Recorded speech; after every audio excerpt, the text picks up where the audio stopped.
I'm John Warren. I'm the Director of Admissions here at Columbus Academy. Wonderful to have you all with us this evening.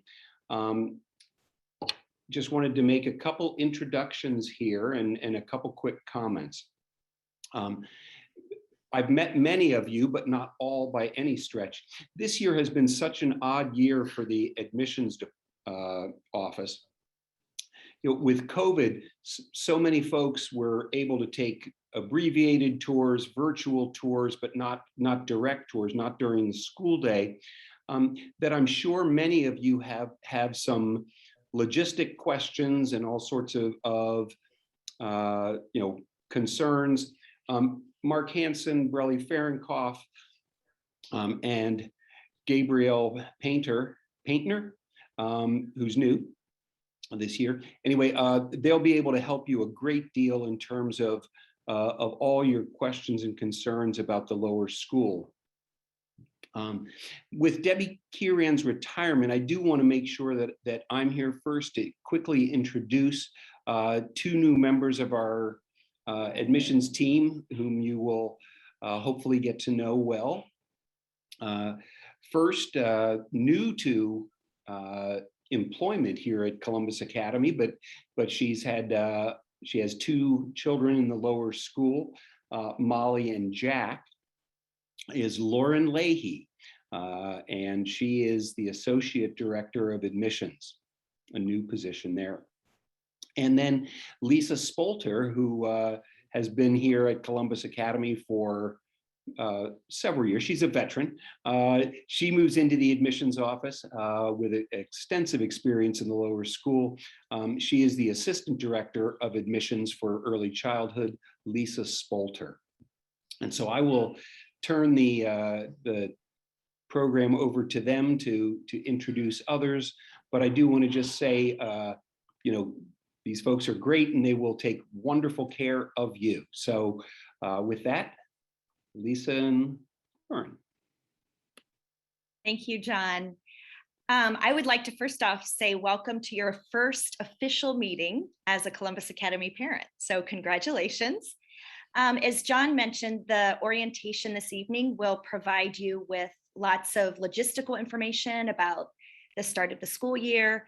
And of course, this is important, especially because many of you haven't had the opportunity to visit the school physically, as we would have wanted you to.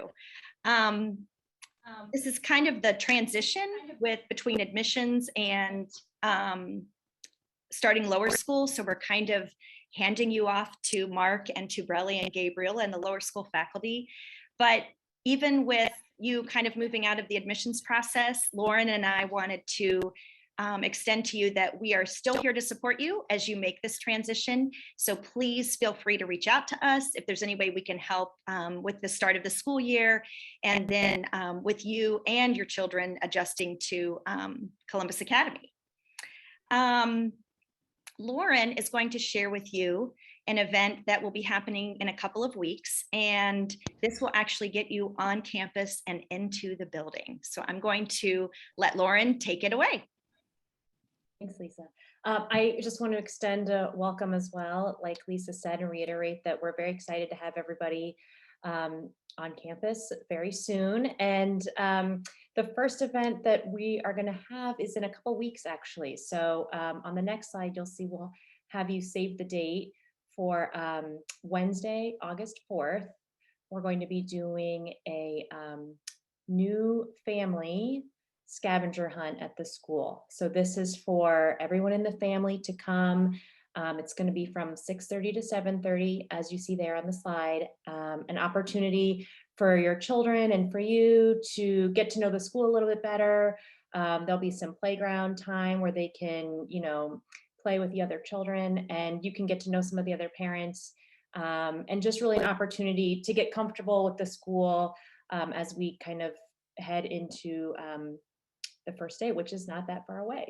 So there'll be an invitation forthcoming, hopefully tomorrow or on Friday, where you'll have an opportunity to RSVP and get some more information there. So from there, I will pass it over to Mark, who's going to lead us through the rest of the logistics of the first couple days. Thank you so much, Lauren, and good evening and welcome to all our new families. It's terrific. Unfortunately, of course, it'd be better if we could do this in person, but we're close to getting to that point. And a year ago at this time, we were in the midst of developing seven different plans on reopening. And it's nice to know that we're starting off this year, certainly in person, and we're excited. I know I've met some of you. Some of you had tours on campus. Some of you I've met online at different events that we had. But a warm welcome to Academy. It's a vibrant community. I'm beginning my 5th year here. My wife and I, we have 3 children. One was in college when we came. Our middle son, Paul, graduated from here in 2019, and we now have a daughter that will be starting her 10th grade year here. And so as all of us get ready to welcome you, there's a wealth of information and knowledge and experience at this school. And please always feel free to reach out. And like John and Lisa and Lauren said, always feel free to talk to anybody at admissions at any time. But after tonight, of course, please reach out to me or Brelly or Gabriel, and we'll try and answer all of our questions or all of your questions that you may have. I'm going to introduce Brelly Fahrenkopf, and Brelly is our Director of Early Childhood Programs. I knew I was going to do that. I have mine on mute and until it's time for me to talk. Being at home, every once in a while my dogs bark and it's a little embarrassing. So as Mark was saying, my name is Brelly Fahrenkopf and I am the director of the early childhood program. So families from the Explorer, pre-K, kindergarten, we will really get to know each other well this year. It's a lot of fun to work with the younger children and the families and teachers of the early childhood program. I've been at Academy this is my 19th year coming up. I've been a kindergarten teacher at Academy, also reading specialist. And then over the last couple of years, I've taken on a couple of different administrative roles in the lower school office. I have 3 graduates from Academy. My husband also teaches at Academy. So our family is all in for a CA. And we just look forward to getting to know you all. And Thank you very much, Brelly. And tonight, a very special welcome to Gabriel Painter. He is our new Director of Academic Programs. And Gabriel actually hasn't officially come in and settled into the office yet. He's still getting settled. He's coming from the Latin School of Chicago, and he's just getting settled here in Columbus now. But we're very excited to welcome Gabriel. He brings a wealth of information and knowledge and training in our responsive classroom program and also in different curricular matters. And we're very excited to have him meet our school community, and especially tonight with new families. So just as he will be learning lots of this information himself the first time, he will certainly be sharing some information about responsive classroom. So Gabriel, if you'd like to introduce yourself a little bit. Great. Thank you, Mark. And hello, everyone. I'm Gabriel, as Mark was saying. I'm very excited to be part of this amazing community at Columbus Academy. And as Mark said, I'm actually currently in the process of my move to Columbus from Chicago. So I have boxes surrounding me everywhere here. I've been teaching in Chicago for the past 14 years, first in public schools and most recently in independent schools, teaching 3rd and 4th grade. And I'm coming from the Latin School of Chicago, where I was academic chair and team leader, served as a teacher mentor, as well as trainer for the responsive classroom approach, which I'll talk a little bit more about soon. And I've worked on many curriculum committees and led professional development for teachers and faculty. And I'm just very thrilled to be coming to Columbus Academy, and I was able to visit the campus and meet the students and the educators. It's clear what a special place it is with dedicated teachers, engaged, excited students, and everyone just loves being there. So I'm excited to meet you all in person and your families soon. Thank you. Thank you and welcome, Gabriel. And we'll get started. The first slide I always like to show is of our campus. And it's our school, it's your school now.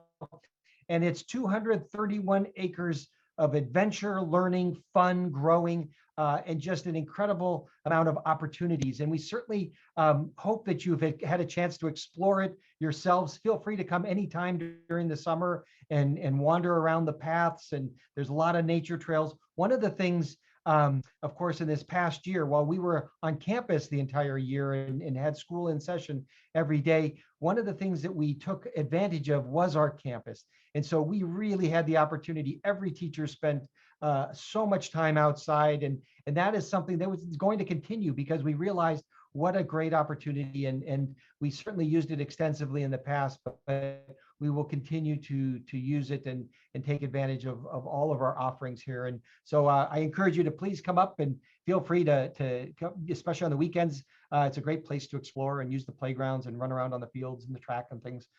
So welcome. And one of the things we always start with, that you probably have seen this either on our website, maybe John has already talked to you about this at some point, but our Academy mission. And independent schools are mission-driven schools, and we take our mission very seriously, and it really drives our decision-making and our kind of our vision of what we want. And I just highlighted a few of the words in there, and that's where we want to seek to develop, the mind, the body, and the character of all of our students. We're also a community of thoughtful, responsible, capable, and confident participants and citizens in our school and beyond. And we're going to show you some of the things that are beyond our school, but also some of the special parts that are absolutely a part of every day in our school. And one of the things that is so important in our school, and has been in our school for a long time now, has been the responsive classroom program. And it is a big part, that and the CARES is a huge part of our lower school. And really, it's really about the character of our school and what we hope to instill, not only in our students, but also in our families and our graduates as they go on to the middle school and beyond. And this is a part of the responsive classroom. These 6 tenets are a part of all strong responsive classroom schools. And I'm going to let Gabriel say a few words about this. Thanks. So the faculty at Columbus Academy have been trained in and implement the responsive classroom approach with students. Responsive classroom is an evidence-based education approach. The practices that are used in the classroom influence students' success in and out of the classroom as they learn a set of social and emotional competencies as well as academic competencies. And there's 4 main domains of the responsive classroom approach. The first one is designing and implementing high quality, rigorous, and engaging academics. Effective management to create a calm and orderly environment so all students are able to learn. Developmentally responsive teaching to respond to students' individual, cultural, and developmental learning needs and strengths. And positive community for a safe, predictable, joyful, and inclusive classroom. And on this slide that you're seeing here are really the guiding principles of the responsive classroom approach. So teaching social emotional skills such as cooperation, assertiveness, responsibility, empathy, and self-control are just as important as the academic content that we teach, as well as the academic competencies, which would be things like growth mindset, perseverance, learning strategies, and academic behaviors. How we teach is as important as the content and what we are teaching. Great cognitive growth occurs through social interaction. How we work together as adults to create a safe, joyful, and inclusive school environment is as important as our individual contribution or competence. And finally, what we know and believe about our students individually, culturally, developmentally informs our expectations, reactions, and attitudes about those students. Thank you very much, Gabriel. And I think that the one thing that we certainly realized this past year, our students were all in pods, and you may have been talked to in the admissions may have talked about that, where our students, because of COVID, were in a very small cohort of students, and they had all their academics in the classroom or outside. They spent their lunches eating in the classroom. They had their recesses outside together. And what we learned was that these students really, through responsive classroom, thrived. And although there are lots of things that we're glad to see go with COVID and some of the restrictions we had, when we talk to teachers, that sense of community and how every member of the class was such an important part of the success of the class was really important and certainly shown through during the year. We have something, and you'll hear your students will start to talk about this as we go on, and that is the CARES, and that stands for, you can see their cooperation, assertion, responsibility, empathy, and self-control. And that really drives a lot of the things we're doing. And it's amazing, in a few short weeks, those students that have been here are refreshed in this, but our new students, we talk about this in every opportunity. We have weekly assemblies, we have morning meetings, we have all sorts of opportunities where we really stress these 5 aspects and our CARES here at Academy. And every day starts off with a morning meeting. And if depending on what time you came in the day for your tour, if you had an on-campus tour, but the morning meeting really sets the tone for each day. And it's also a little plug to make sure that you get your child here on time every morning, because when the students come in and it's time to start school, this is how each day starts. And the students sit around in a circle with the teacher, and they have a special greeting, and they look each other in the eye and share and welcome each other. And there's a sharing opportunity. Sometimes, often there's a letter that's written, and a student reads it and they talk about it. They may go through what's going to be going on that day. And then there's some sort of short activity also that they do. And this is really a wonderful way of starting each day off right. And it's amazing, you're all parents, and you've all got school age children now. And so you know that the morning can sometimes be stressful. It can be a joyous time, but it can also be, kids wake up tired. They may wake up grouchy. They may have a fight with their sibling or something. And when they come into the building, they may still have some of that kind of frustration with them.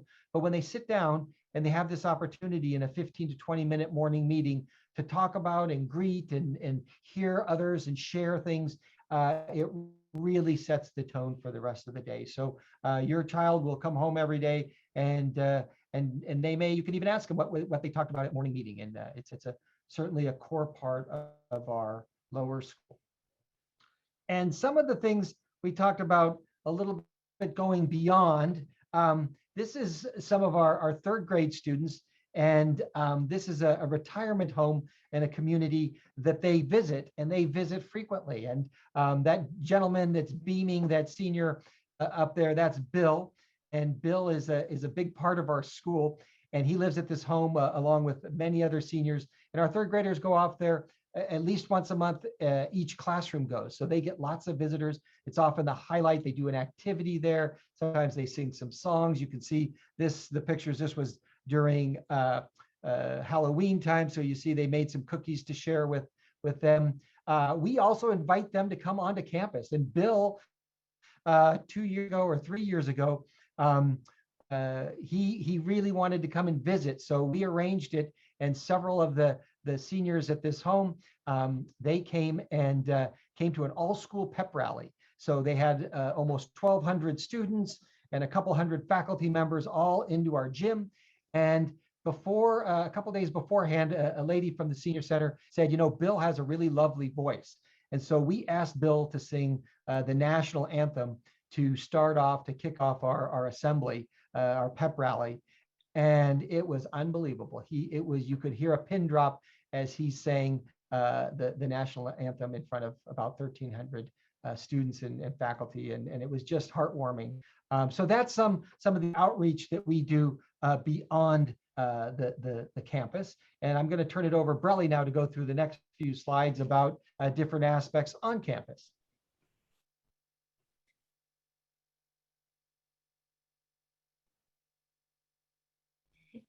Oops, there it goes. Okay, so on the left, you can see these smiling fellas. They are buddies. We are excited to get back to our buddy program in the lower school. We did buddies. We've always had pairings of different grade levels. Last year, it looked a little bit different, but normally we would have first and fifth graders and second, and I might be getting these wrong, but pairing up the different grade levels, and they do lots of fun activities together. And you can see how much fun they have with each other. They do things in the classroom, they do things outside together. What really fun thing for the buddy groupings to do is to go out and do Forest Friday together. And that is what's happening on the right there. They're actually working together to plant some plants for the science department around one of our retention ponds, working on building up some wetlands areas. The next slide.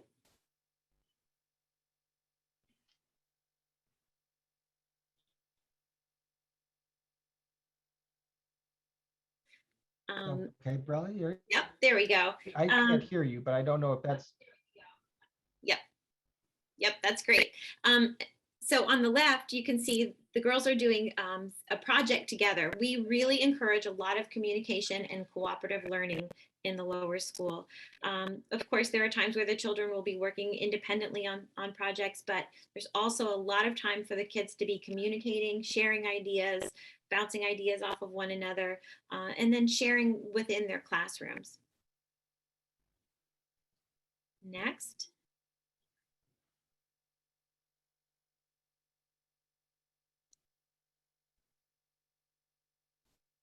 This, I can see the next slide is coming.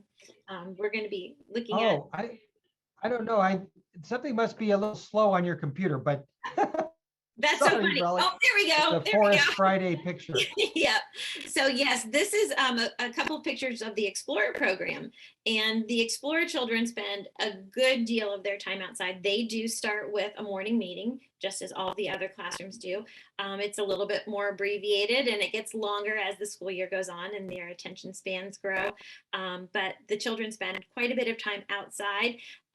Those you can see on the left, the children are wearing blue waders. We supply those for all of the children in Explorers, pre-K, and kindergarten. So that's not something you need to go out and get. We have those at school, and they make very good use of those items. And then on the right is a picture of some of our explorers exploring. When they are in the classroom, they're doing a lot of hands-on activities. The teachers are very thoughtful about the activities that are available to the children, and then they encourage them to explore, pour, play, build those fine motor skills, build a lot of cognitive skills just through the hands-on activities that they are doing in the classroom every day. Next. Well, this is transitioning and Brelly's waiting for her computer to Yeah. show this. These are Oh, there we this go. is some more exploring of our older kids. Yes. We've gone from the fall to the winter, though, obviously you can see there. So Brelly, if you want to chat on these two. Yeah, and so I think one of the things you're going to find out is that your child will be outside a lot. We feel that one of Mark's favorite lines is, "There's no such thing as bad weather, only bad clothing." And so we encourage the children to keep winter clothing at school all winter long, actually even into the spring. Snow pants can turn into mud pants. They come in very handy when the snow starts to melt. But you will find that your child is outside exploring, or at least getting some time outside to play in the fresh air every single day. Yeah, and I know some of you are coming from other schools that may have different temperatures and things of when the kids come in. Rain is not really something that keeps us from coming in, and it has to be really cold. We have a very accurate weather station on campus, and so we have up to the second temperatures, and we go outside as much as possible because kids really need that time outside. So like Brelly said, it's really important your kids have waterproof jackets and gloves when it's cold, and a hat on campus at all times. So we can enjoy the great outdoors. And now we'll take it to some of the learning indoors with some projects. Brelly? Mm-hmm. And so what we're looking at here is actually the third grade passion project. You will find that in each grade there are certain things that happen like every year in first grade, or every year in second grade, or every year in third grade, which become traditions and really kind of build community and foundation for learning in each of those grades. This is the passion projects. The children get to pick something that they are passionate about. They research it, they study it, and then they set up a passion project fair where different grade levels come in and visit. Even middle school students will come down and visit. This is just one example of the many different ways that we encourage the children to dive in, explore, learn, and follow their own dreams and passions as they're learning.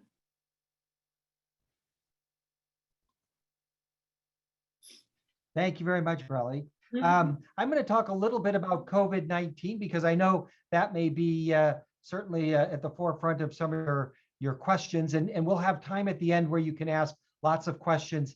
We also have Becky Hoagland. We have two school nurses, and she will gladly answer any questions that you have about it. A year ago, like I mentioned, we were in the midst of developing a 7-scenario plan, from 1 being there's no issues, we can start, school is regular, to 7 being completely online. And as we got further through the summer, we kind of were in between 3 and 4, but we had detailed plans for all of these.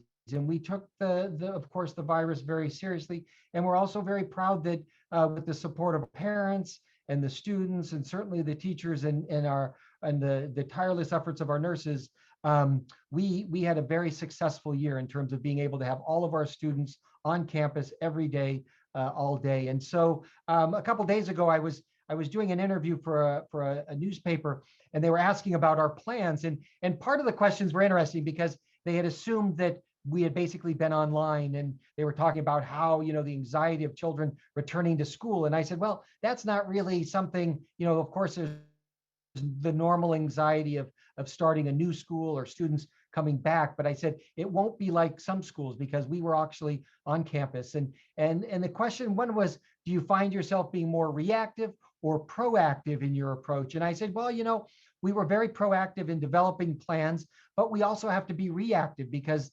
the plans change all the time. And they're very different, of course, from a year ago when there was no vaccine for any of our population to now we have a vaccine for basically everybody but our lower school students. And so some of you may have heard on just yesterday or 2 days ago, the American Academy of Pediatrics was suggesting masks for everybody. The CDC has a few different guidelines. As of now, we will start the year with lower school students wearing masks because there's currently no vaccination available for children under the age of 12. So students will be in masks in the lower school, not outside at recess time, but certainly in the building and coming into the dining hall. And that is as of today. Now, this could change. When we started the summer, most of our conversations dealt with probably we weren't going to need to be in masks because things were going in the right direction. But as you all know, this Delta variant has really thrown a curveball into this. And so this is as of what's today, July 21st, I think.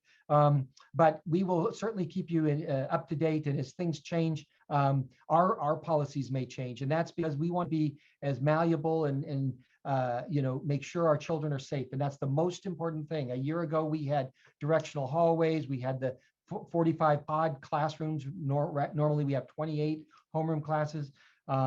We also had the kids eating in their classrooms and all the co-curricular classes. The teachers came to them. While we won't be doing that as of now, and we don't plan to go back to that in hopefully in this coming year, we will be starting off the year in masks. And again, feel free when we get through the slides, we want to make sure we answer all of your questions that you may have about this. Another important part of our school is the dress code. And we're not going to spend a lot of time on it tonight because we're going to send out this link, this slideshow to all of you later on. It'll probably come out tomorrow or maybe early next week. And there'll be a link to the latest dress code. But as you can see there, mainly the girls on the right there, it looks like most of the students in this picture, a couple of boys in there I see. That's kind of the dress code where you have solid polo type shirts with no logos or the school logo, and skirts or pants or shorts for students can wear. Students can wear tennis shoes. And so we won't spend time going through all the little details, but it's important to look through there. And we also, something that's really important is we have a what we call a clothing closet, and it's filled with pants, skirts, polo shirts that are all in really good condition. There's no cost for any of this. We'll let you know when it's open, and you can come and you're certainly welcome to take anything, because as you know, your children grow very quickly, and it can get kind of expensive to go through clothes, and all the clothes that have been donated are in really good condition, and they are our dress code. We also have special days, spirit days, where kids can wear maroon and gray, and we have a school a Viking corner that sells lots of clothing. So it'll be important for you to go through it. And then if you have any questions, feel free to reach out to one of us, and we'll try and help you with that.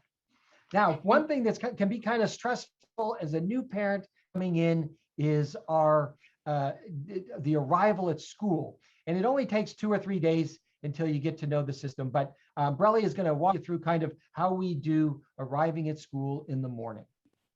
Yeah, so, and just to add one thing to the dress code, Explorer students do not wear dress code. We just encourage them to wear clothing that can get dirty and muddy. And we actually have a couple of changes of clothing at school, so we can do some wardrobe changes if we need to, in case of mud or accidents. Okay, so arrival at school. Children will be arriving at school either on the bus. If starting at kindergarten age, children can begin using the bus, or they will arrive at the carpool line. For the carpool line, the first day of school, we know that families, want to be able to drop their kids at the classroom and take those important pictures. So fingers crossed, we're going to be able to have that fun first day of school again. Mark, have we talked about that piece yet? Parents coming on in the building and. Yeah, I think, we're hoping to have parents be able to come in. We'll just have to see as we get closer what that'll look like exactly, and parking and getting as many people as we can into the building safely. And so that we don't know right now, but hopefully that will be something we can do. We will start welcoming children into the building as early as 7 a.m. We know that families may need to get to work. And so we will have supervised indoor play from 7 to 7:45. And then starting at 7:45, children will go directly to their classroom. Mark and Gabriel and I will be outside at the car line pretty much every morning, starting around 7:40ish. We will be out there to start having. That's when we have found that the most of our families arrive at school starting around 7:40. We will welcome the children. We'll help them get out of the cars. For the carpool line, we have lots of different rules that we'll be sending out, but some reminders. You can stay in the car. We ask that parents do stay in the car when you arrive in the carpool line. Have your kids ready with their coats on if it's coat weather, backpacks in hand, ready to go. Give those hugs and kisses and pop right on out on the sidewalk side of the car line. We ask that you use the passenger side for the children to exit. So as you're thinking about car seats and booster seats and those types of things, you might want to start planning accordingly. We will help open the door, help the children get out. For some of our younger children, this is a good time to start practicing how to undo the buckle. So, of course, we want to encourage safety on all parts, but having the children know how to unbuckle and get themselves out when we help open the door is very helpful and keeps the line moving. And then we ask that there are no cell phones being used while you are in the car line. Safety is really the most important factor. It's a busy time. We have the process pretty streamlined, but it's really important that everybody is aware and paying attention during this time so that we can keep it efficient and safe. Because as we said, safety is the number one piece for our kiddos. Yeah, thank you. And just remember, the first week or first couple of weeks, the car line goes quite slow because it takes a while for kids to kind of, especially the first few days, they have lots of things they need to bring in and backpacks are full. We don't rush kids to get going. We do ask that you kind of make sure, like Brelly said, that they've already said their goodbyes and are able to unbuckle and buckle themselves in. And that's a great thing to do the rest of the summer. If your child's not used to doing that, please, that's something you can practice and so that they can become more independent on that. And the dismissal, we have. Go ahead, I was just going to add that we know that for our 3-year-olds that sometimes this is a trickier part. So if there is a time that you do need to help your child get out of the car, we ask that you stay in the car line all the way up to the very front. And then we've got a spot where you can just kind of pull up front and take another minute or so to help your child get out. We know that it takes a little bit longer for our youngest Vikings to manage the car line. Indeed. our dismissal. So we have three ways that students go home at the end of the day. They either go to CASE, which is the after school program. They go home by carpool, you pick them up, or by bus. And we use a system called School Pass. And so if you're using the carpool line to pick up your child, and all parents actually will want to do this, you will get the directions to how to register the School Pass and get the app. And what that does is we have sensors at both entrances of school. And it once you register all the possible cars in your family, your babysitter, grandma, grandpa, anybody who will likely pick up your child, it's really important that you enter their license into the system, the number, because what this does is it has readers and it will read the license, and that license plate is associated only to your child. And so that sends a system to the homeroom classes, and then your child, as soon as you pass that sensor, your child's teacher gets on their iPad saying that you've come through, and your child will work their way to the outside entrance. The other thing that's really important is you're going to be given a name card with your child's last name, and please always have that on the windshield or on the visor on the passenger side. And this is, we have lots of different people that help out, lots of different faculty and administrators that help out with Carline, or if somebody's sick, they will get somebody else to help out. And while we'll start to, Brelly and Gabriel and I, we will start to learn your cars and your child's last names quickly. When somebody else is doing it, if they don't have your child, if they're a different grade level teacher or a different teacher, it really slows things up. So please make sure that name card, the placard, is always showing out to the street, to where we are, so we can do it. And then your child comes out and we will help get them into the car and get you going. If they're going to CASE, they will go directly. We will show them where the CASE room is, the after school room is, and that is a separate program. It's part of our school, but it's a separate program that you sign up for if you want to use that after school. And then the bus riders will move from the homeroom class to the bus circle. And we will be using the School Pass. We aren't sure if it'll start off right away, but we're adding this so we will be able to track students that come through and sign in that they're headed to the bus, so we know exactly which bus they're on, and you will actually be able to tell if they're on the bus.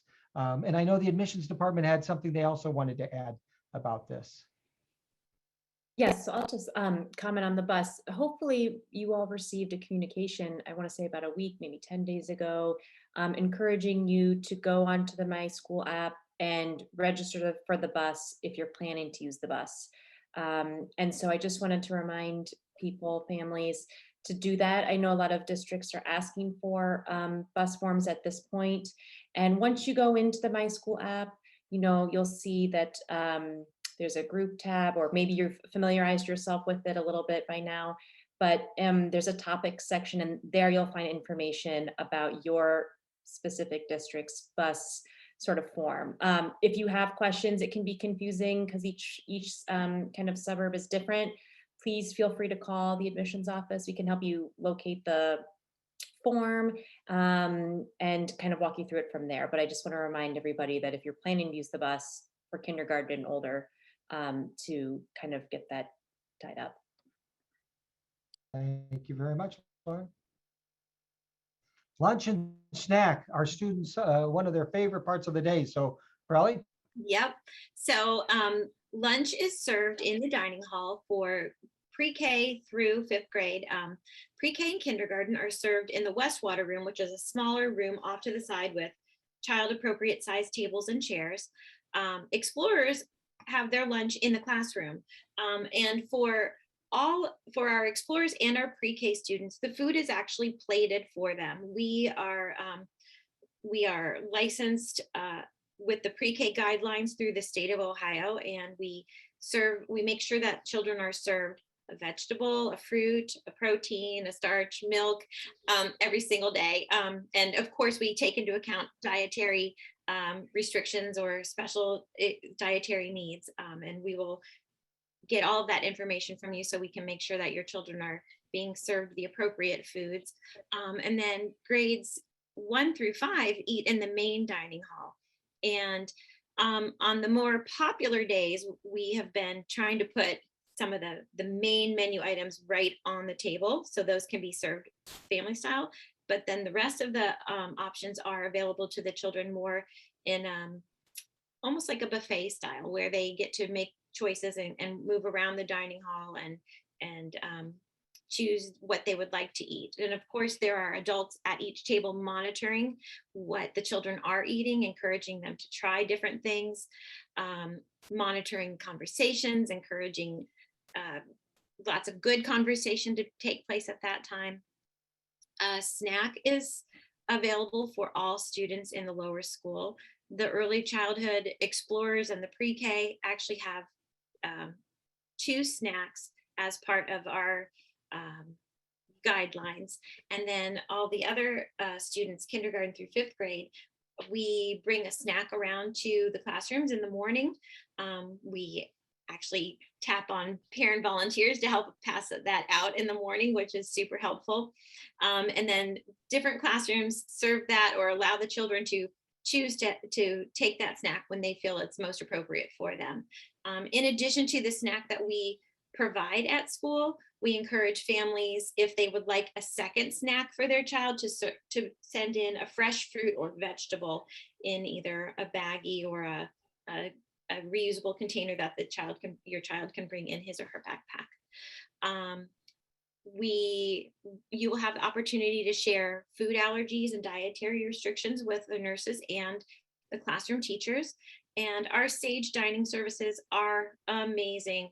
Stephanie and the chefs in the dining hall work really hard to make sure that we are serving the children healthy, nutritious foods and making sure that we're adhering to all the different dietary needs of each child. And so that you can feel assured that we are going to make sure the kids are eating well and being served what's appropriate for them. Thank you, Brelly. Mm-hmm. Something that often we get questions about are absences. And we kind of have 2 different types, the planned absences. So we have a form that you can find online, and it's called the Parent Request for Absence. We ask that you complete this 2 weeks in advance so we can plan accordingly. And you complete that and send it in, and then it gets approved. If you have a doctor's appointment or you're observing a religious holiday, you do not need the form, but just please let the school know. Most importantly, let the teacher know, your child's teacher know, so they understand that work will need to be forwarded either before or afterwards.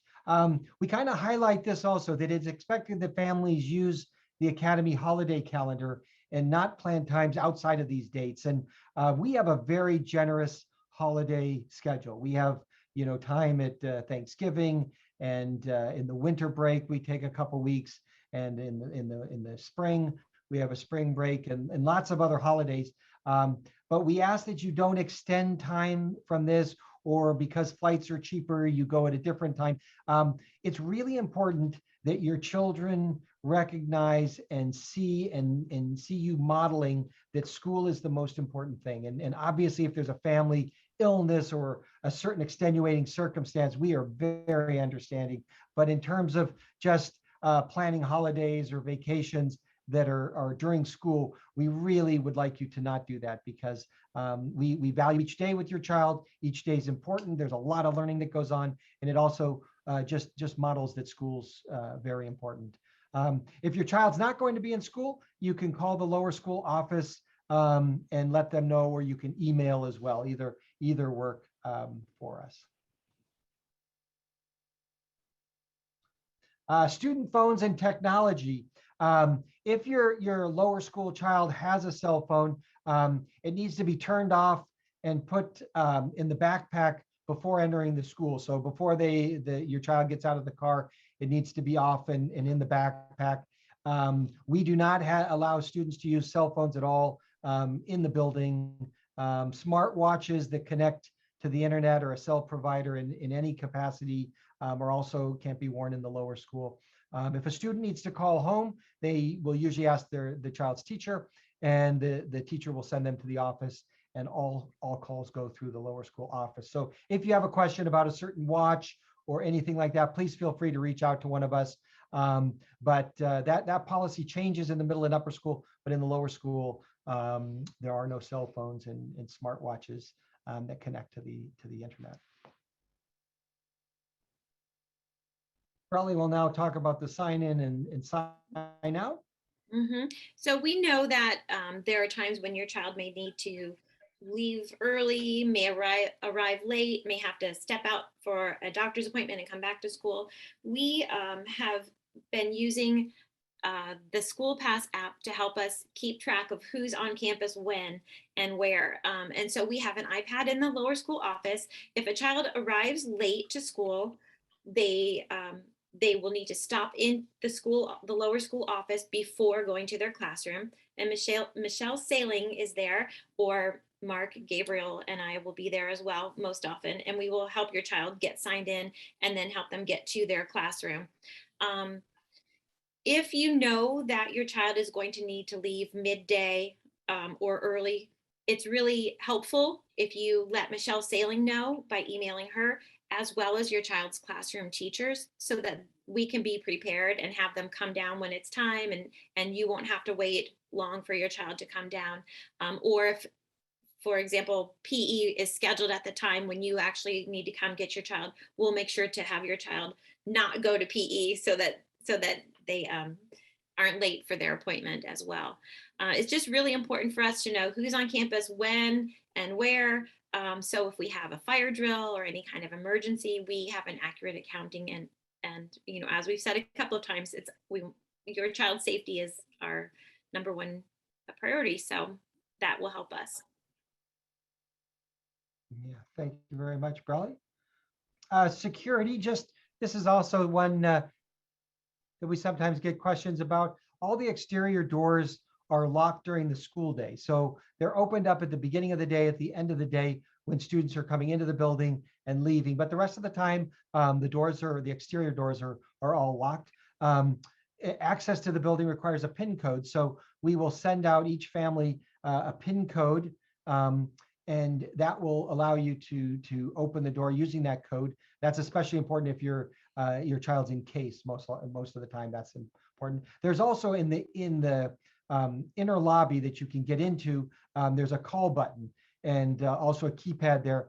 And if you can't get in, you just ring that button and it comes into the office, and somebody will talk to you and let you into the building. But we have a security guard on campus and a security team here at school at all hours. You'll get to know them. They're out in the morning helping with our morning car line, and in the afternoon, and kids like them. They're very friendly, and they do a terrific job of keeping our children and our adults safe in the school. Brelly is going to talk a little bit about communication. So you will find that there are lots of ways that we will communicate with you. We have several different publications that will come out: the Viking Voice, the weekly PACA newsletter, teachers newsletters. A lot of these things will come to you through email or through the School Pass Blackbaud app. The school website is a great holding place for all of the different communications that do come out.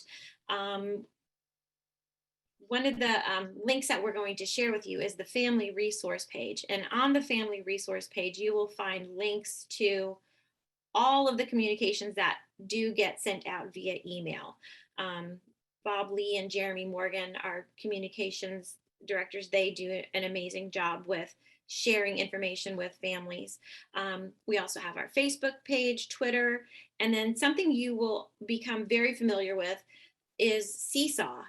Seesaw is kind of like a private web page for your child's classroom. And teachers will help you get set up with that at the beginning of the school year. You'll find that it's used daily throughout the day in our early childhood programs. And then as the children get older, the kids will start posting their own things. It might not be used as frequently, but it's a great communication source.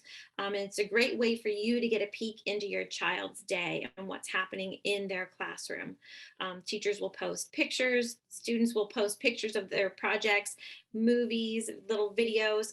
But the good thing is it's private to just your child's class, and the teachers can tag things so that if it's something specific to your child, only you will see it, not the whole class. And it's a great way for you to also then communicate with your child's teacher as well. Lisa, do you want to add anything about Seesaw, how you used it when you were in the first grade classroom? Sure.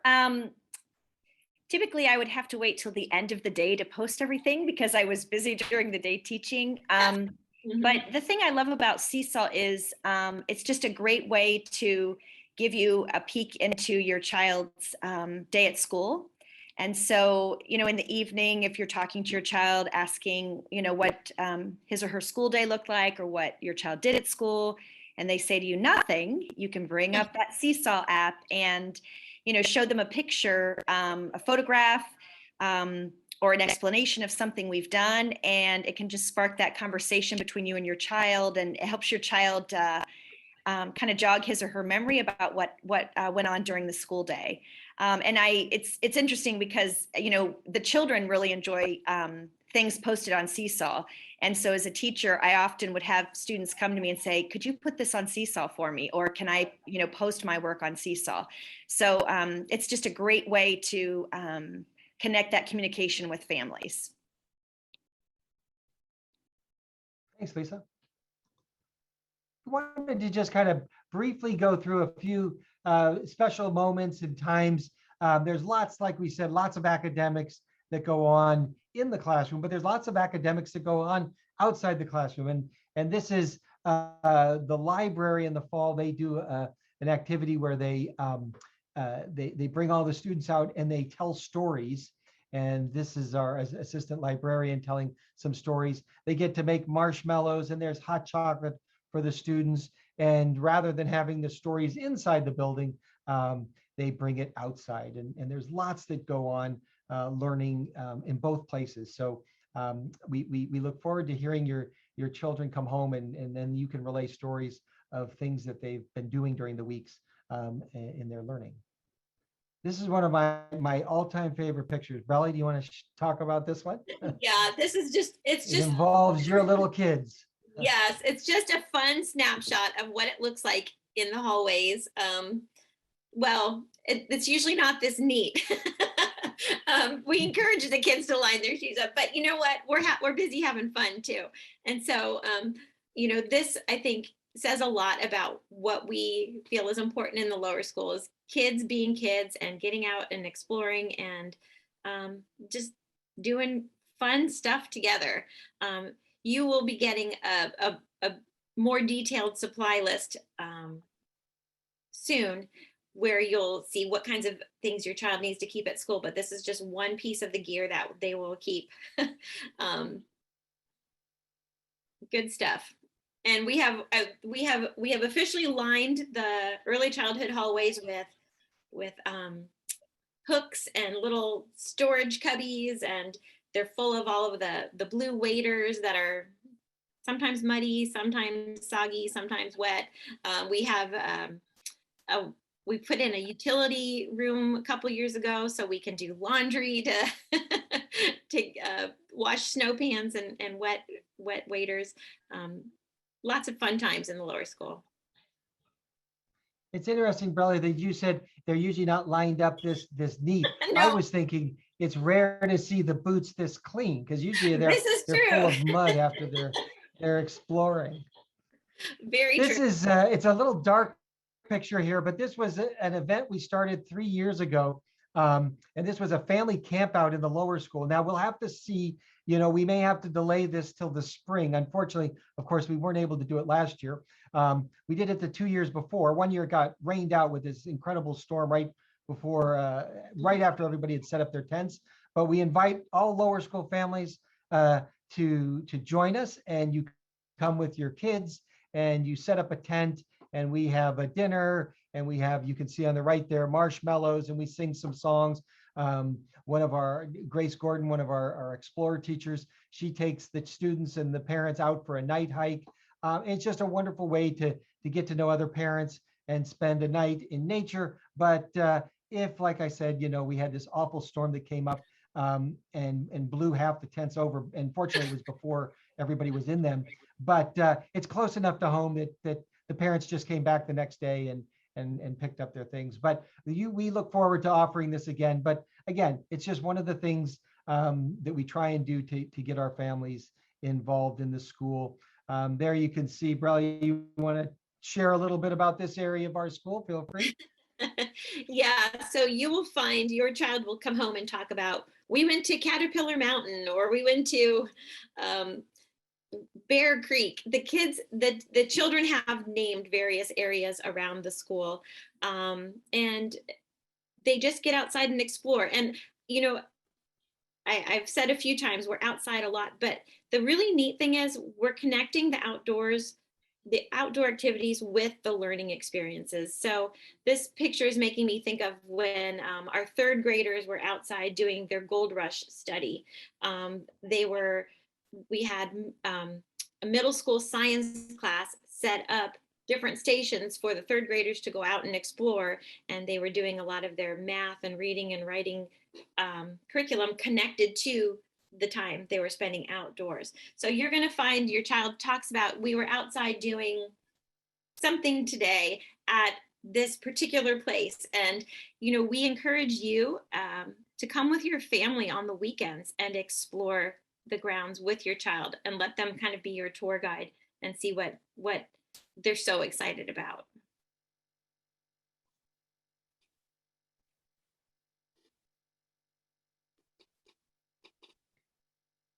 This is our kindergarten. One of the most special parts of our culture of our school is the senior kindergarten buddies. And the first week of school, the seniors are given a buddy, and they do monthly activities with them. And it's just an incredible program. I think the seniors enjoy it just as much as our kindergarten students. And it's something they will remember. And even after kids get out of high school, they come back and they visit their buddies. And it's just such a big part of our school. And so for those students that'll be coming into kindergarten, this is something that you'll really enjoy doing. This is something I like to share this because this was a group of 4 students that came to my office. I think this was 2 or 3 years ago. And it says, if you can't read, it says, "Dear Mr. Hansen, this letter is coming from the head of the girls golf team committee. We would like to start a petition for a girls golf team. Girls should have a chance to play golf on a team just like the boys. Are you willing to let us start a petition? How many signatures will we need? Also, Esther, Leah, and Quincy are helping me, and Anna. Love, Claire. P.S. I'm in 3C.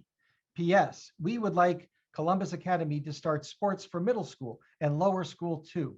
And so when they came in and sat in my office, I said, I'm not sure why we don't have a full golf team for girls, but let me ask our director of athletics to come in and meet. So a couple weeks later, he came in and the girls asked him questions, and he actually went through and spent about 45 minutes with the girls talking about the history of some of the sports, and said, actually, we've never had enough girls for a full girls team, but girls have been on the golf team and they've done very well. And he went through the whole thing, and he assured them that if they were able, I think it was to get 6 girls, if they could get 6 girls, they would find a coach and have a golf team for the girls. And I believe this past year, they had enough girls. I think there was a full girls golf team that we had. But these are the kind of things past 2 years.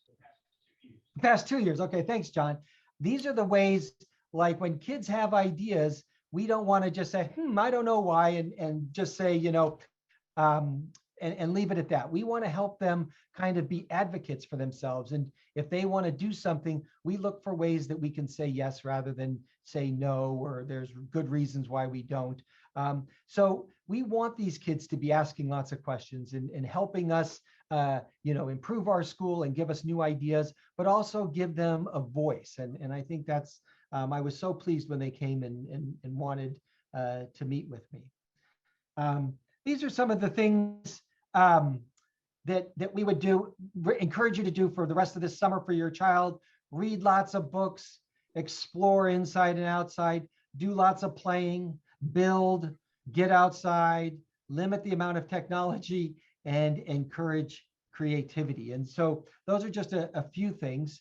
Like I said, we're going to be sending out this, and Brelly will just kind of go through a few of these. We won't go into each one, but we'll just tell you a little bit about what they represent. Mm-hmm. So the family resource page is a great place to find the answers to a lot of the questions that may pop up throughout the rest of the summer. Of course, reach out to us. We are happy to help with that. But the family resource page gives you access to some of the things we've talked about, such as the dress code, supply lists, important calendar dates. So the family resource page is the main hub for a variety of things. I also just then included some specific links to those, the dress code, the supply lists, and the calendar dates. But you will find resources for health forms. You will find things about the lower school curriculum. You will find a link to menus, the lunch menus. The family resource page can be accessed on the intranet. So if you go to intranet.columbusacademy.org, and then there's a tab for families, parents and families. If you click on that, you'll find the family resource page in the drop down part there. I encourage you to just take a few minutes to explore that and see what all is there. That really is kind of the main hub for the resources, and that is where you can access the School Pass app as well. You will put that on your phone most likely, but you can get into it through that area as well. Okay, thank you very much. Mm-hmm. We want to kind of open it up now, and I know we've gone a little bit over time, but if you have questions that you'd like answered tonight, we are certainly here to answer any questions. We also encourage you, if you have any questions in the future, feel free to call us or email us. Everybody will be back August 1, but there's always somebody that can answer it before then. We have some people that'll be on vacation and away at different things, but always feel free. We also have Becky Hoagland, our school nurse, is here as well tonight. So thank you, Becky. So if you have any questions, feel free to just unmute and then feel free to ask, or you can also put them in the chat room, and one of us will answer them.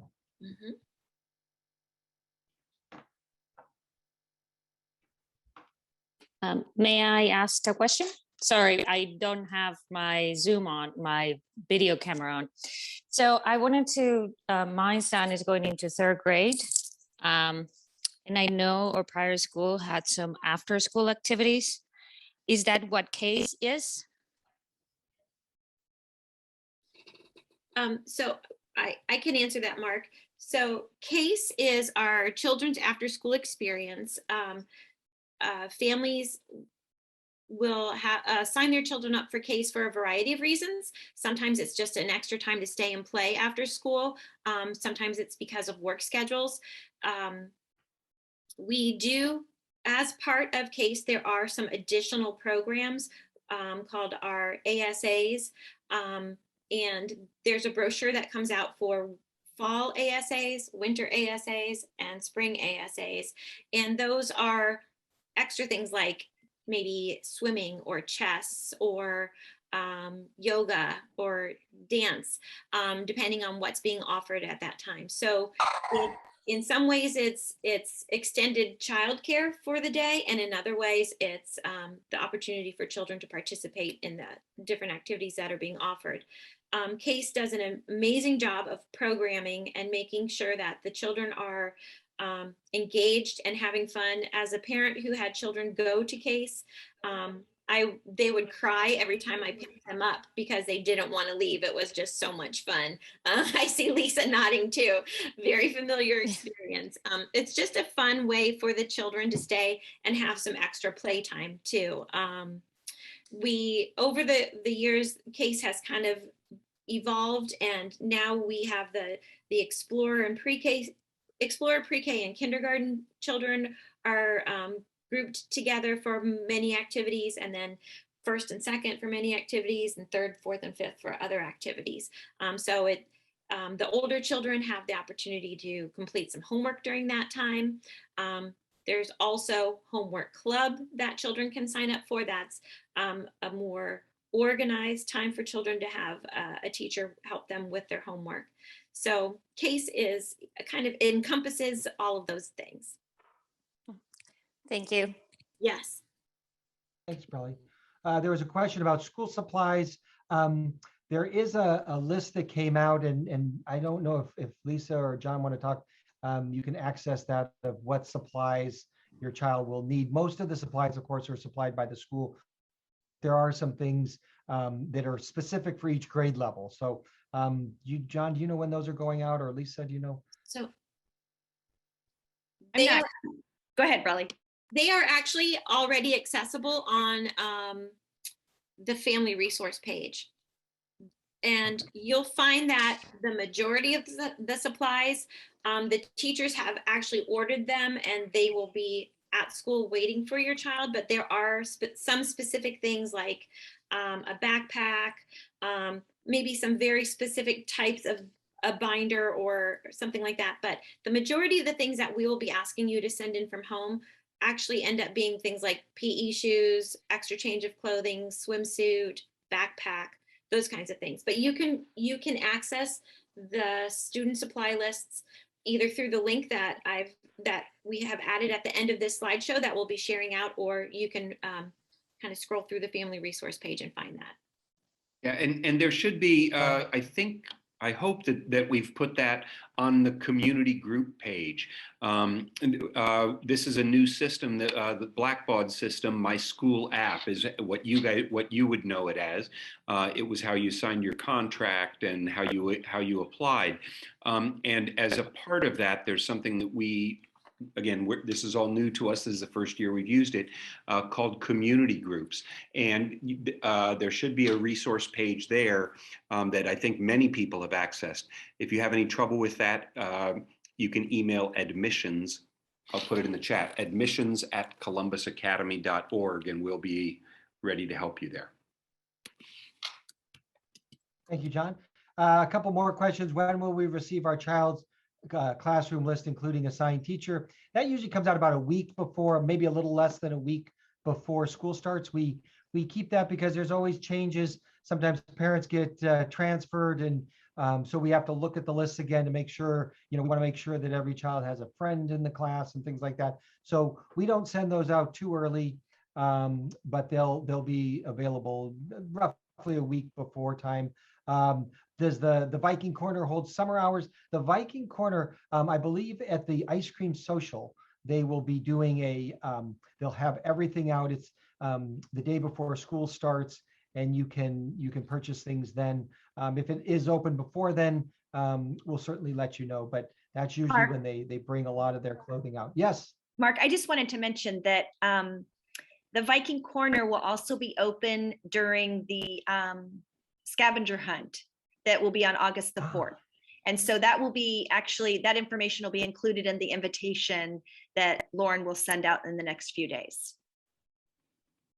Oh, good. That's great, because that will give you kind of before 450 other lower school students at the Ice Cream Social, you'll get a first thing. One thing that I usually forget, and I would have tonight as well, you'll find that some of the clothing that's sold in the Viking Corner does not match our dress code. For example, hoodies are not allowed to be worn in the building. So your child can wear a hoodie as like a jacket, instead of a jacket, but it has to be off in the building. So we do sell some things there. Some of the socks that we sell there for students are not our dress code socks and things like that. But we have many Spirit Days, and then students are welcome to wear those things. But there are some things there that don't match into that. Probably there's some questions maybe about, you want to talk about the Explorers and the startup the first week. Yeah, there's a couple of Explorer questions. So the first one I see is, do the Explorers take a nap or have rest time? Yes, the Explorers and the pre-K children do have a rest time built into their day. The Explorers, well, for both of these groups, rest time usually starts soon after lunchtime. For the Explorers, it's usually by about 12:30, 1 o'clock, depending on how long lunch takes. They start getting out their rest cots, and the children have really nice little cots. We in their supply list, the teachers have listed some things to bring in for the rest cots, to cover up for blankets and those types of things. It usually lasts at the beginning of the year. It's longer. The children pretty much all end up falling asleep. Their mornings are so busy. And then as the school year goes on, the time gets to be a little bit less. The Explorers rest time is longer than the pre-K time, but we have found that pre-K children, especially at the beginning of the year, they all tend to fall asleep too. And Lisa, as a previous pre-K teacher, she can attest to that. For the Explorer schedule that we sent out last week, I think it was, that is the schedule for all Explorer children. We just really want to give them a slow start and ease in. So we do not have case available for the Explorer children those first few days of school, but starting that second week when they are coming full time, we will jump right into the case program for them as well.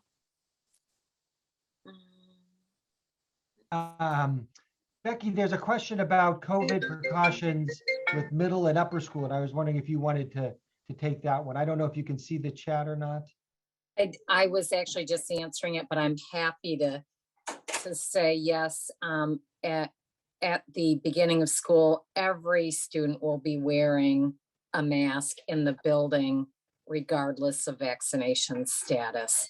That could change in the future, but that is how we are going to proceed at the beginning. And we will be collecting vaccine dates for those children that are eligible for it so that we know. And we'll also be keeping track of what the infection rates are like in each of the divisions. Becky, there was also a question. It's at the top about accessing final forms for submitting child's immunization records.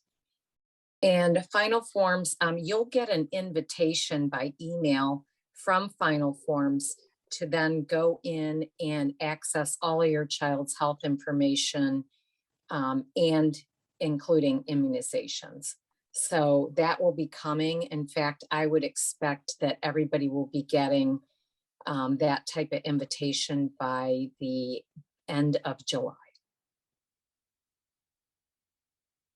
Was there another question as well?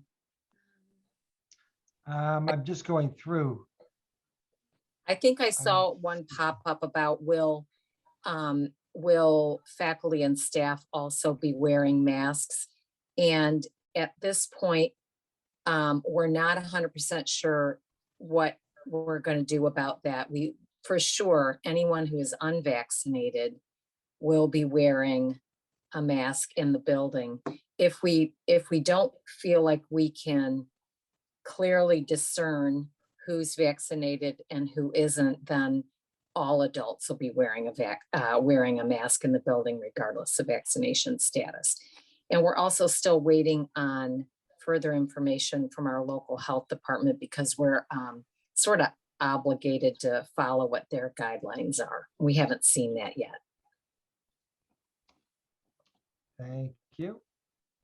There's one also, Becky, does the kid's pediatrician need to sign the health form, or can it just be filled out online by the parents? So the the only grade levels that I need to have an actual physician's signature of the, and that's with the physical exam, would be for the explorers and pre-K and explorers and pre-K. Those are the only grade levels. And there's a separate form that will be sent out just for those students, and then everyone will do final forms, even those grade levels. Does that make sense?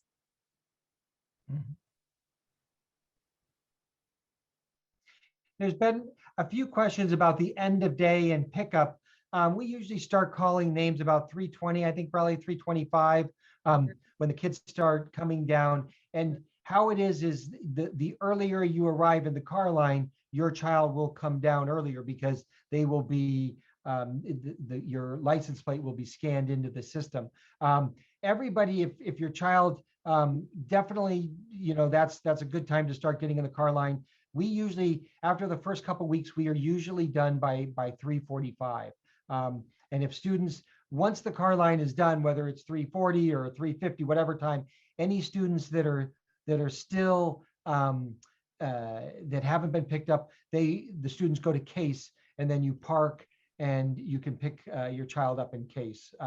But it's hard to tell. Some days the car line goes really fast, and some days, especially if it's raining or something like that, we have some issues with the reader on bright sunny days. It doesn't do a great job of reading the license plate. So at certain times of the year when the sun is setting a little bit earlier than others, it kind of makes a mess of the system that reads them. But 3:20 to 3:45 is usually when the students are being put into cars. And I think any other? Let's see. Okay. Here's one. A good question. How will drop off and pickup work if you have a kid in lower and middle school? So the way this works is you always pick up in the lower school. You pick up in the car line of your youngest child. So if you have an upper school, a middle school, and a lower school, which we do have, it's always in the lower school. And I'll be honest with you, middle schoolers do not like coming down to the lower school to have to wait in our car line. But we find that it works the best. We keep track. Middle school does not use the car pass system to help because those students are older. So it's really important that your middle school child or your upper school child, they come down to the lower school and wait in the car line. And when they see their brother or sister, they join them and then get in the car. Thank you for that question. I see a question about recommendations for masks for the younger kids. We had really great success with the Explorer and pre-K and kindergarten children getting used to their masks. I would recommend finding a mask that has those little adjustable, they've got like a bead here behind the ear or something that you can pull, and that helps really make it fit your child's face. And then also if they've got the little nose thing, like the bendy metal thing on the nose, that helps a lot too. And I have no affiliation with Crayola masks, but I have found that the Crayola mask pack, those are really comfortable, and they sell them in children's sizes and adult sizes. And they've got the little bendy nose thing and the earpieces, and those have worked really well. It can also tap into our Explorer teachers and our pre-K teachers to see if there were any certain ones that their families ended up finding as a good fit. And just so you know, we have lots of children's masks at the school. So if a child, this is not uncommon, they get out of their car and they're like, oh, I forgot a mask, and the parent has driven off. We have lots of masks. And so, or if they sneeze a lot or they have a cold or something, and they need a second mask or a third mask, we have plenty of them. So that's not a concern.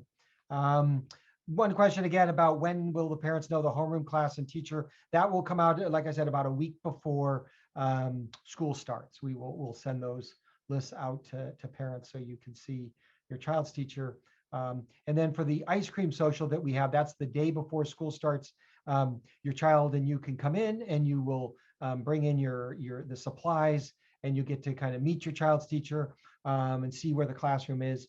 And then you'll go outside and there's ice cream sundaes that we will have. So that's different from the scavenger hunt though. The scavenger hunt, you'll get to come in and your child will get to see all the different parts of the school. So that's a fun one because it's just involves our new students. We invite a few veteran students to help out. And so that'll be a fun time for your child too. John, I don't see any more questions. I don't know if you'd like to close it, or Lisa or I want Lauren, to, but yes, just one more, sorry. So regarding the COVID, so you were saying about 2-3 masks if the child is sneezing a lot or coughing a lot. Being new in the school this year, our school have different regulations about keeping your child home. So probably this is a question for the nurse. When should we be concerned about sending our third grader to school? Do we send them and then we have to come and pick him up if he starts coughing, or what are the guidelines regarding that kind of stuff? That's a good question. And definitely you need to do a little assessment of your child in the morning. And if your child does have any symptoms that could be considered COVID, then we would ask you please to keep your child home. And you feel free to call me, call Janet. We'll talk it over with you if you ever have questions about it. Sometimes if you send your child to school and everything, all is well in the morning, but then things start to go downhill during the day, like they start coughing or sneezing or develop a fever, we are going to call you and ask you to please come as soon as possible and pick your child up from school. And we will actually have some rapid COVID tests in our office that we could give to you to take home and do on your child to see if by chance it's COVID. So my son has unfortunately very bad seasonal allergies. So this past year, he was continuously with a runny nose, but he didn't have any other symptoms. So we were sending him, and sometimes he was sent, the nurse would call me saying, well, I think he's a little bit too bad. Maybe you should pick him up because he's acting a little bit different. It was an interesting, thing. But thank you so much for answering that question. Oh, you're welcome. And unfortunately, that's the trouble that we have when children have seasonal allergies. We may be doing the same thing this year and asking you to come pick your child up just to verify that it's not COVID.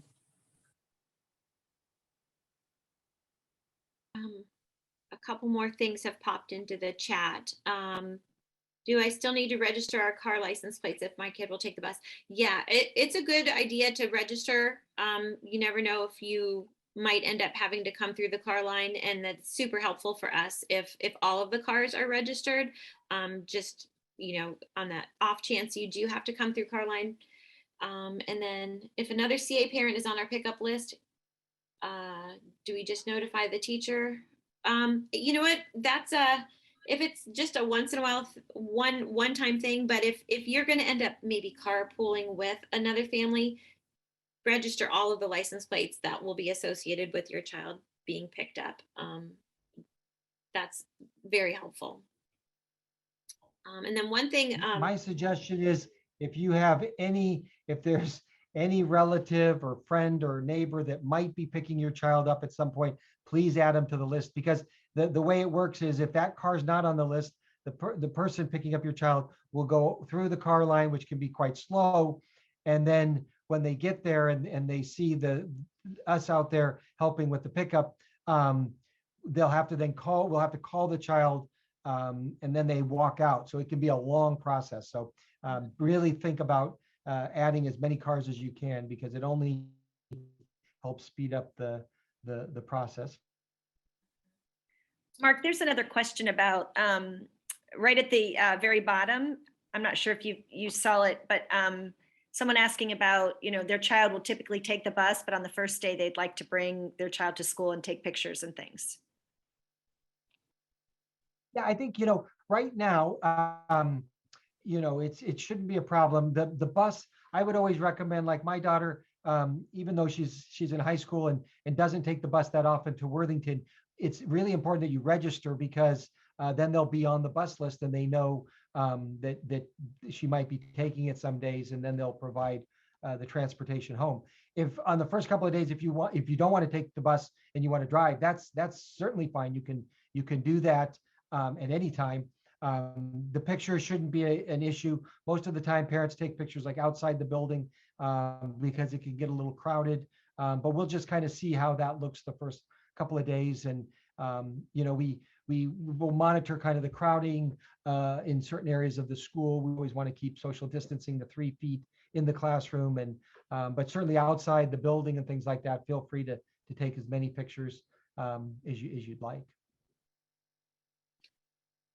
And just one thing I would like to add to our list of things to work on this summer, just a reminder for our Explorer families that keep practicing that potty training this summer so your child is ready to be independent when they come in at the beginning of the school year.